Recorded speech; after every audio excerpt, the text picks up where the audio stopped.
వంటి నిత్యావసర వస్తువులపై పన్ను 5% నుండి 0% తగ్గించడం ద్వారా రోజువారీ వ్యయాన్ని తగ్గిస్తూ ఉంది. నిత్యావసరాలు నెయ్యి కానీ వెన్న కానీ వంట పాత్రలపై పన్ను 12% నుంచి 5% తగ్గించడం కూడా కుటుంబ బడ్జెట్లకి ఇది చాలా ఉపశమనం కలిగిస్తుంది. అలాగే ప్రతి కుటుంబం కోసం ఉండే సబ్బులు కానీ షాంపూలు కానీ టూత్ పేస్ట్ వంటి వ్యక్తిగత సంరక్షణ ఉత్పత్తులపై పన్ను 18% నుంచి 18% నుండి 5% పరిమితం చేయడం ద్వారా వాటి ధరలు చాలా గణనీయంగా తగ్గుతాయి.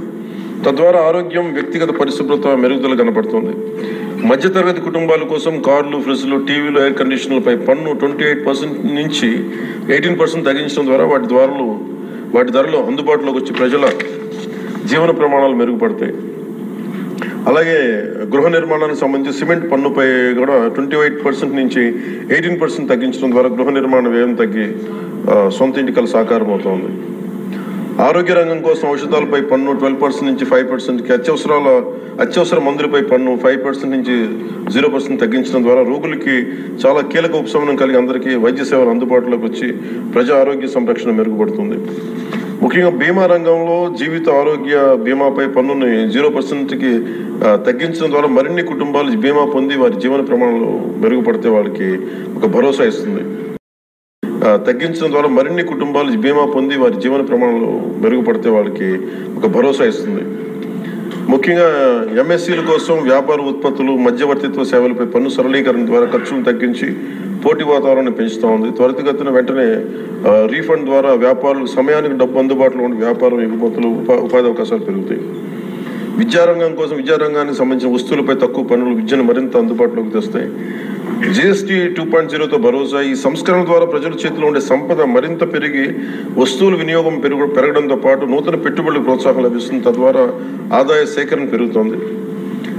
వాణిజ్య పరిశ్రమలకి సంబంధించి జిఎస్టీ సంస్కరణ విజయవంతమైన అమలు సహకరించిన అన్ని వాణిజ్య సంస్థలు వ్యాపార సంఘాలు పరిశ్రమ సంఘాలకు ఆంధ్రప్రదేశ్ శాసనసభ హృదయపూర్వక కృతజ్ఞతలు తెలుపుతోంది.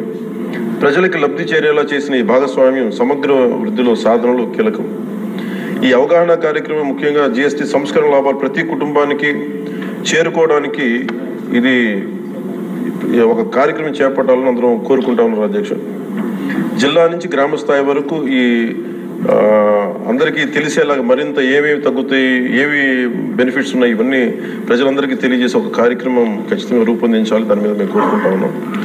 అలాగే ఈ రెవెన్యూ కానీ కమర్షియల్ ట్యాక్స్ పంచాయతీ అధికారులు గ్రామ స్థాయిల్లో ప్రజలకు నేరుగా కలిసి వాళ్ళకి మమేకం వాళ్ళకి ఎలా లబ్ధి చేకూరుతుందో అది కూడా చెప్పగలగాలి. పరస్పర అవగాహనతో పాటు పలు మీడియా వేదికల ద్వారా విస్తృత ప్రచార కార్యక్రమాలు చేపట్టాల్సిన అవసరం ఉంది. ఈ కార్యక్రమం ప్రధాన లక్ష్యం ప్రతి కుటుంబం జిఎస్టీ సంస్కరణ గురించి తెలుసుకుని వాటిని లాభాలు పొందాలని మనస్ఫూర్తిగా కోరుకుంటూ ఆంధ్రప్రదేశ్ ప్రభుత్వం ఈ చారిత్రాత్మక మార్గదర్శక సంస్కరణలు ఆహ్వానిస్తూ ప్రజల ఆర్థికాభివృద్ధి కోసం వాటి విజయవంతమైన అమలుకు సంపూర్ణ మద్దతు ప్రకటిస్తోంది. థ్యాంక్ యూ అధ్యక్ష. జై.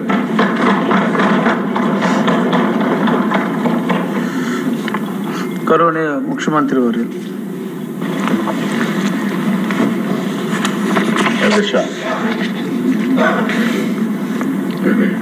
ఈరోజు